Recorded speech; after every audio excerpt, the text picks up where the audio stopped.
Amis du net malhonnête, bonjour, bonsoir. Le show d'aujourd'hui sera présenté par Risma, en théorie moi.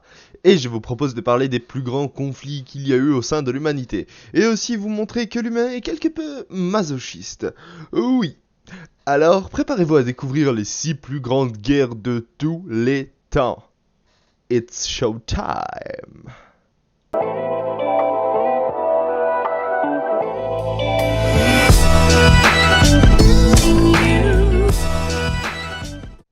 Aujourd'hui, on va parler des grands conflits qu'il y a eu dans l'histoire de l'humanité, ou plutôt ceux qui ont fait le plus de morts sur Terre. Retenez que, en certains temps, le monde n'était pas tel qu'il est aujourd'hui. Le taux de natalité et de mortalité n'était pas ce qu'il était.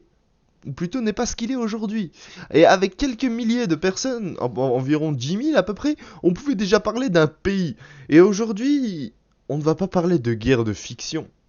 Non. On va parler de vraies guerres qui ont traumatisé l'humanité. Si j'aurais pu choisir ma destinée, j'aurais bien aimé être Bookman, pour voir de mes yeux la vie des hommes et la rapporter aux générations futures.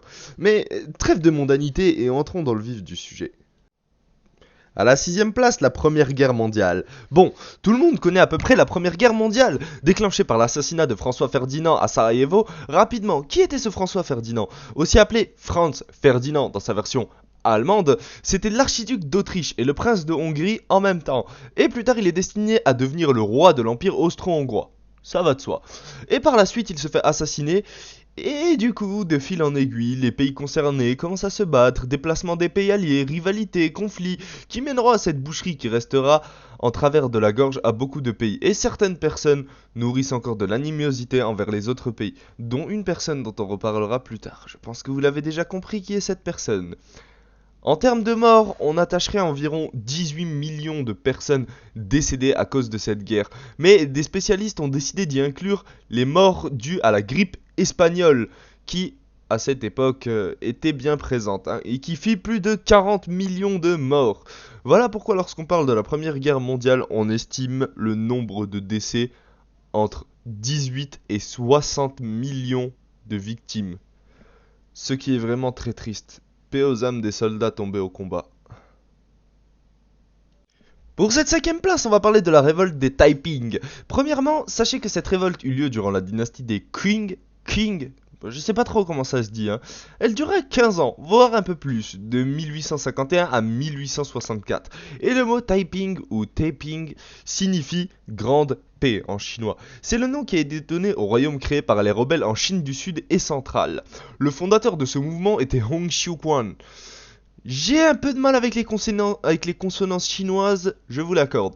Donc, je ne suis pas sûr de la prononciation. Le but qui le motivait était de sauver sa mère patrie, la Chine, en soulevant les personnes qui ne supportaient pas la dynastie actuelle. Il rallia à sa cause les prolétaires des ports environnants ainsi que des paysans du Guangxi. Guangxi, ouais, je crois que ça se dit comme ça.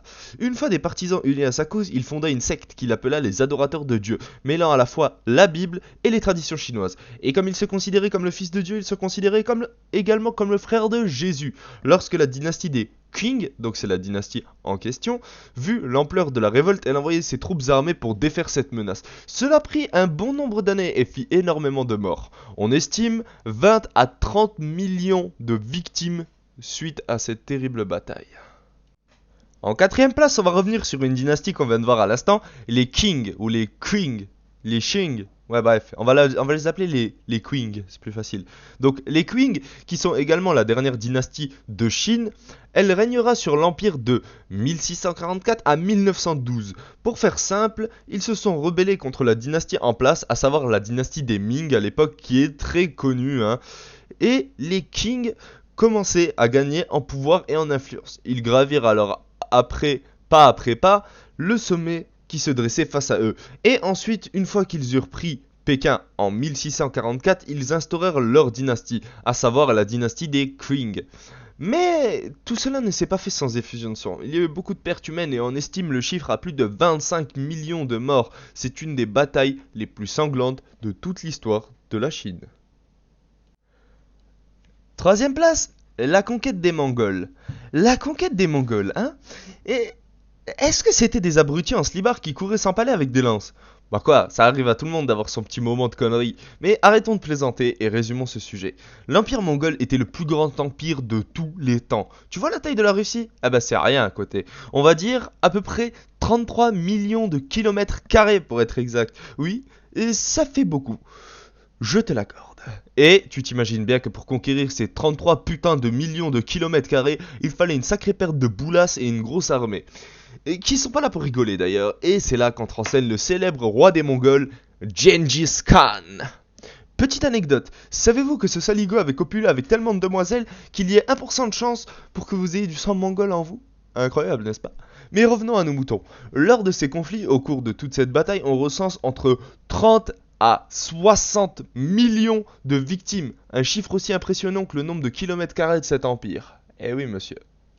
Pour l'avant-dernière place, on va encore parler des Chinois. Comme quoi l'invasion du monde c'est pas pour tout de suite, il y a encore trop de conflits internes. Mais bon, en tout temps il y eut tout conflit. Et là on parle de l'an 755. À cette époque c'était la dynastie Tang qui dominait en Chine. Et un des généraux de l'armée Tang, craint et respecté, décida de mener une révolte des plus sanglantes. Pourquoi? Parce qu'il est entré en conflit avec un cousin de l'empereur. Et là, c'était pas tout est bien qui finit bien, hein. Au contraire. Han Lushan, voilà le nom de ce général de l'armée Tang. Han Lushan décida de s'enfuir, et dans sa fuite il rallia des partisans et s'empara de la ville de Luoyang, et menaça la capitale d'invasion, obligeant ainsi l'empereur à fuir dans le Sichuan, et après quelques batailles il se proclama empereur et établira sa dynastie, celle des Yan, avant de se faire assassiner par son propre fils. Sympa. Ce conflit causa plus de 35 millions de victimes, tout ça pour un mot plus haut que l'autre. Et enfin, la place de numéro 1 du conflit le plus meurtrier de tous les temps revient à la Seconde Guerre mondiale. Au début de cette vidéo, je vous ai dit qu'une personne gardait de l'animosité envers les pays vainqueurs. Certains l'auront déjà compris, je parlais d'Adolf Hitler. Si je devais résumer ce personnage, je l'assignerais à Lord Voldemort dans Harry Potter. C'était un grand personnage qui a fait de grandes choses. Pour la plupart, elle n'était pas bien, mais il a fait de grandes choses quand même. Toutes les grandes puissances du monde étaient impliquées dans cette bataille. Des millions de civils furent massacrés, les conflits nucléaires Hiroshima et Nagasaki. Cet apocalypse a été provoqué par la folie d'un seul homme, Adolf Hitler. Au total, dans cette guerre, on estime environ 50 à 72 millions de victimes, dont 6 millions de juifs, 1 million d'handicapés, beaucoup d'enfants, les tziganes, les gens qu'Hitler ne reconnaissait pas comme étant siens, et ça encore c'est que pour l'Allemagne, hein, parce que si on parle d'autres, il y a eu des pays dévastés par des attaques nucléaires, Hiroshima, Nagasaki, des peuples génocidés comme le peuple des Arméniens, dont 1,5 million de morts causés par le premier ministre turc Talat Pacha à l'époque. C'est ce qu'on appellera le plus grand conflit de tous les temps. Après ça, l'homme a pris conscience que la guerre était un acte atroce et dans les pays aujourd'hui, entre guillemets, civilisés, on ne parle plus de guerre. Cette guerre a été le traumatisme de l'humanité. Waouh! Eh bien, après toutes ces choses, je ne comprends pas que tant de personnes souhaitent encore déclencher des guerres. C'est stupide, le monde devrait être uni et en paix. Mais comme on dit, qui veut la paix doit préparer la guerre. Phrase bien bête mais qui fait sens avec ces histoires. Voilà les amis, c'est déjà la fin de cette vidéo, j'espère qu'elle vous aura plu et fait passer un bon moment. Si c'est le cas, n'hésitez pas à me le dire via les commentaires ainsi qu'en mettant un pouce bleu. Et vous pouvez partager cette vidéo avec vos amis, qu'ils soient férus d'histoire ou non. Et si ce n'est pas déjà fait, n'hésitez pas à vous abonner pour ne manquer aucune de mes autres vidéos.